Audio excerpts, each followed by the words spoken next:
আকাশের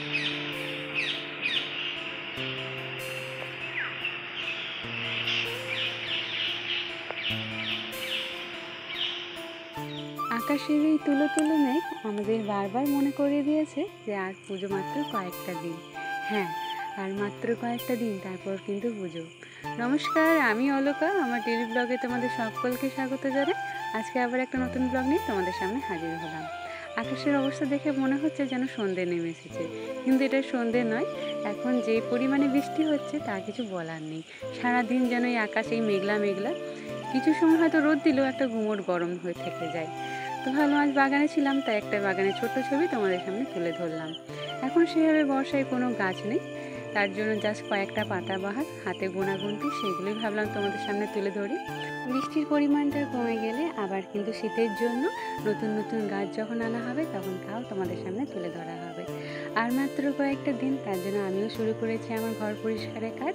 আজকে শুরু করলাম কয়েকটা কাচাকুচি আর ঝাড়াঝাড়ির কাজগুলো। আর এখন যে পরিমাণে দেবে বৃষ্টি মেঘ সব যেন একসাথে, তার জন্য সারাদিন যে পরিমাণে ছোটাছুটি করতে হয় যে কিছু বলার থাকে না। আর এখন যেন বিকেল হলে আমি একটু বাইরে বেরোই, কারণ আমার একটা নতুন বন্ধু এসেছে। সেটা কি তাও তোমাদেরকে জানাবো, কিন্তু তার আগে বলে দিই, এটা হচ্ছে আমাদের পাশের স্ট্রিট, সানসেট এভিনিউ। এই জায়গাটা যেন খুবই সুন্দর, দেখতে খুবই অপূর্ব। এটা হচ্ছে আমাদের গল্ফ গার্ডেন, দেখতে বেশ ভালো লাগে, তাই এখানে প্রতিদিন মাঝে মাঝে চলে আসি। আর আমার নতুন বন্ধুর কথা বলতে গেলে আমার এই নতুন স্কুটি, এটা আসার পর থেকে কিন্তু জানো আমি প্রতিদিন বিকেলবেলা বেরোই। আর আমি আমার প্রতিদিন শহরের রাস্তা চিনতে খুবই উৎসাহিত হয়, বিশেষ করে প্রতিদিন বিকেলবেলা ঘুরে ঘুরে নতুন নতুন করে মানে চিত্তরঞ্জন সিটিটাকে আমি নতুন করে ডিসকভার করি, বেশ ভালো লাগে। এরপর চলে এলাম আরেকটা আমার হাতের কাজ নিয়ে। অ্যাকচুয়ালি এখন প্রতিদিন এই জুয়েলারি মেকিংয়ের কাজ করে করে খুব বোরিং ফিল করছি, তাই ভাবলাম যে একটা নতুন আলাদা রকমের কিছু কাজ করে দেখি, যাতে আমার মাইন্ড একটু চেঞ্জ হয়। তাই হাতের কাছে একটা সাদা পাঞ্জাবি পাওয়াতেই ভাবলাম চলো আজকে মনের মতো কিছু আঁকিবুকি কাটি। অ্যাকচুয়ালি অন্য সময় কোনো ডিজাইন চিন্তা ভাবনা করে আমি কাজ করে থাকি, কিন্তু আজকের কাজটা পুরোপুরি একটা র্যান্ডাম কাজ। মনের মতো যা এসেছিল, মাছ গাছ পাতা, তাই আমি এঁকে ফেলেছিলাম। আর সেই ছবিটাই তোমাদের সামনে তুলে ধরলাম। আমার এই কুর্তাটা কেমন হয়েছে জানিও, কিন্তু জাস্ট একটা সিম্পল একটা কাজ করার চেষ্টা করলাম আর তোমাদের সামনে তুলে ধরলাম। এরপর চলে আসি একটা জায়গায়, এটা হচ্ছে আসানসোলে। অ্যাকচুয়ালি আমাদের একটা নেমন্তন্ন বাড়ি ছিল, সেই ফুটেজটা তোলা হয়েছিল কিন্তু আর দেওয়া হয়নি। কিন্তু এটা হচ্ছে আসানসোলে সৃষ্টিনগরে। আমি এখানে এসেছিলাম একটা নেমন্তন্নর উদ্দেশ্যে, বলতে পারো আমাদের পুরনো পাড়ার ওই যেন পাশের বাড়ি কাকিমাদের বাড়িতে তাদের গৃহপ্রবেশ ছিল, সেখানেই এসেছিলাম। জায়গাটা বেশ সুন্দর, আমার তো খুব ভালো লেগেছে যে আসানসোলে এরকম একটা ছোট্ট জায়গায় এইভাবে একটা ছোট্ট শহর, খুবই সুন্দর দেখতে, জায়গাটা সত্যি খুবই সুন্দর।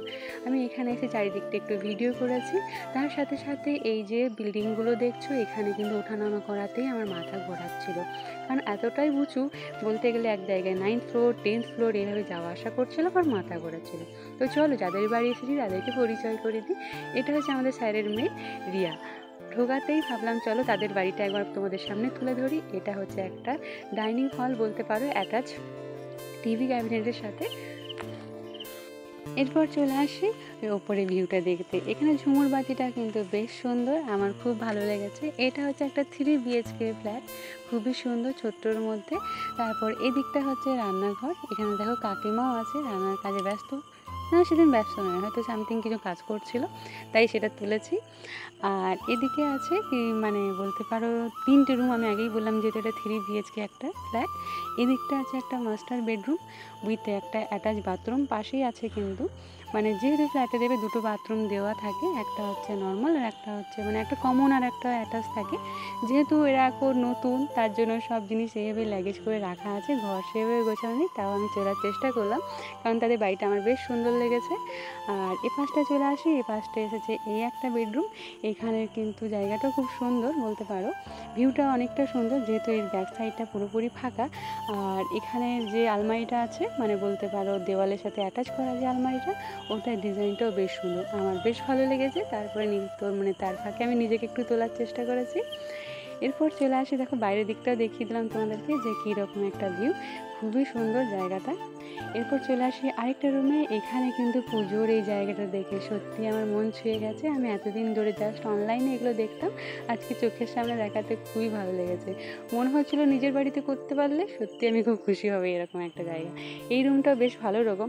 এরপর চলে আসি লাস্টে শেষমেশ সব থেকে একটা সুন্দর জায়গা দেখানোর, ব্যালকনি।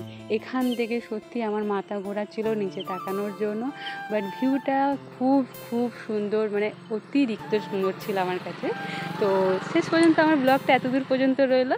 আজকে একটা লাস্ট সুন্দর ভিউ দেখিয়ে তোমাদেরকে এই ব্লগটা শেষ করলাম। সবাই কিন্তু সুস্থ থেকো, ভালো থেকো, তাড়াতাড়ি আবার একটা নেক্সট ব্লগে দেখা হচ্ছে।